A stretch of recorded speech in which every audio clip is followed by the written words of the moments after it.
남편분이 출근 중에 횡단보도를 건너고 있는데 책임보험밖에 가입되지 않는 차량이 남편분을 추돌한 사고였습니다. 그런데 남편분이 이제 뇌진탕 등 전신 타박상으로 인해 가지고 일단 3주 진단을 받았지만 상대방 가해자 차량이 책임보험밖에 가입되지 않는 상황이었고 또 연락이 지금 두절된 상태입니다. 그래서 이 부분을 출근길이었기 때문에 산재로 처리할 것인지 아니면은 자신의 무보험으로 처리할 것인지 하는 이런 부분과 여러 가지 부분에 대해서 상담을 해 오셨는데요. 우선 차대 보행자 사고인데 골절 등의 큰 부상이 발생하지 않으셨다는 점에 대해서는 다행이라고 생각합니다. 하지만 이 출퇴근 사고 같은 경우에는 산재 처리는 가능하기는 하지만 뇌진탕 등 타박상이라면 회사에서 산재 처리를 부정적인 입장으로 볼 확률이 높죠. 산재 신청서는 회사의 직인 동의가 필요치 않습니다. 근로자가 원할 경우에는 회사의 동의 없이 산재 처리가 가능하기는 하지만 회사에 또 관계가 있기 때문에 산재 여부를 결정하는 데는 신중하게 생각을 하셔야 될 부분이 있습니다. 물론 골절 등 큰 부상을 입으셨다면 회사 의사와 무관하게 산재 처리를 하시는 게 좋다고 생각합니다. 또 산재 처리에 미적용을 하였을 경우에는 본인이 가입하신 자동차 보험의 무보험차 상해로 접수를 하셔서 처리를 진행하시면 됩니다. 단 그 상대 가해자가 책임보험이 있기 때문에 책임보험을 초과한 그 이후의 부분은 무보험차 상해로 처리하신 이후에 가해자에게 보험회사에서 구상이 들어가는 절차로 진행이 됩니다. 횡단보도 사고인데 종합보험 미가입이 됐다고 해서 형사합의가 필요한 사건이기는 하지만 현재로서 3주 진단을 받은 상태이기 때문에 가해자로서는 초범이고 또 가해자 입장에서는 적극적으로 형사합의를 할 필요를 못 느끼게 될 거라고 생각합니다. 뇌진탕 등 타박상에는 장애가 잘 남지 않기 때문에 3개월 이상 치료 후에도 뇌진탕 증상이 계속된다든지 임상심리검사 등을 통하여서 맥브라이드 장애평가를 고려해 볼 필요는 있습니다만 현재로서는 이렇게까지 진행되지는 않을 걸로 봐집니다.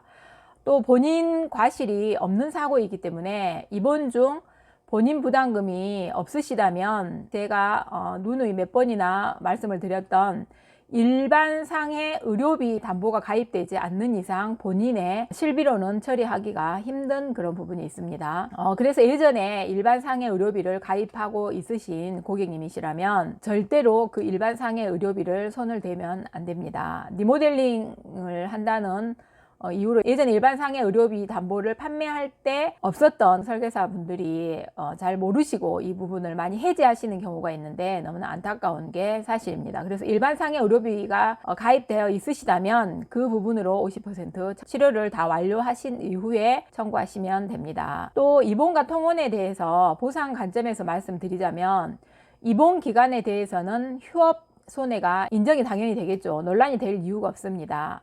보상만 놓고 보면 입원이 좋은 측면이 있지만 또 치료의 형태 결정은 의사 선생님의 영역이고 굳이 입원할 필요가 없다면 통원 치료를 통해서 치료가 완료된다면 직장 생활을 해가면서 하는 것도 좋은 방법이라고 생각합니다. 사실은 저희에게 가장 많이 오는 질문 중에 하나가 형사합의금을 어떻게 하면 많이 받을까라는 그런 부분인데요. 사실은 억울한 그런 부분도 많이 있습니다. 하지만 그 형사 합의를 많이 받는다고 해봐야 얼마 금액이 차이 나는 부분은 없고 그런 부분이 누적되다 보면 모럴성 합의들이 많이 발생하게 되고 결국은 우리에게 자동차 보험을 가입한 모든 가입자에게 피해가 공동으로 올 수도 있는 부분이 있다고 생각하기 때문에 정당한 합의는 도와드리겠지만 그 이외에는 개인의 소량이라고 생각합니다. 그런 부분에 대해서는 상담을 정중히 거절하겠습니다. 출퇴근 중 교통사고라고 하여서 무조건 산재 처리를 하는 거는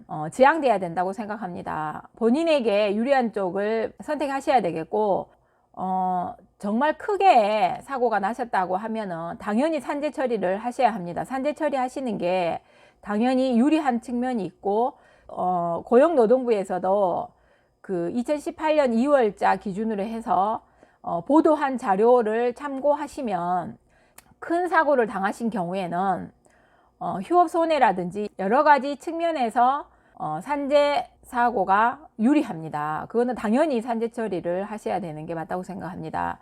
하지만 사소한 단순한 접촉 사고 같은 경우에는 보험 처리를 하시는 게 회사의 관계의 문제나 또 개인의 자동차 보험에서 처리하시는 그런 부분이 깔끔하다고 생각합니다.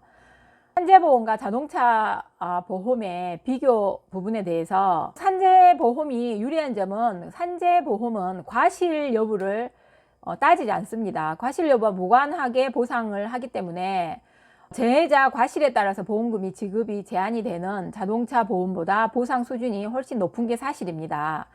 하지만 제가 말씀드리고자 하는 요지는 큰 사고나 아니면 골절 사고 등 후유 장애가 남을 정도의 여러 가지 그런 또 입원을 오래 장기적으로 하셔야 하는 그런 사고는 당연히 산재 사고로 처리를 하셔야 되겠지만 그렇지 않는 경우는 간단하게 자동차 보험으로 처리하시는 게 간단하다는 걸 말씀을 드렸고요. 이 부분에 대해서는 교통사고가 나셨을 때 담당 설계사분과 충분히 상의하신 이후에 처리하시기 바랍니다.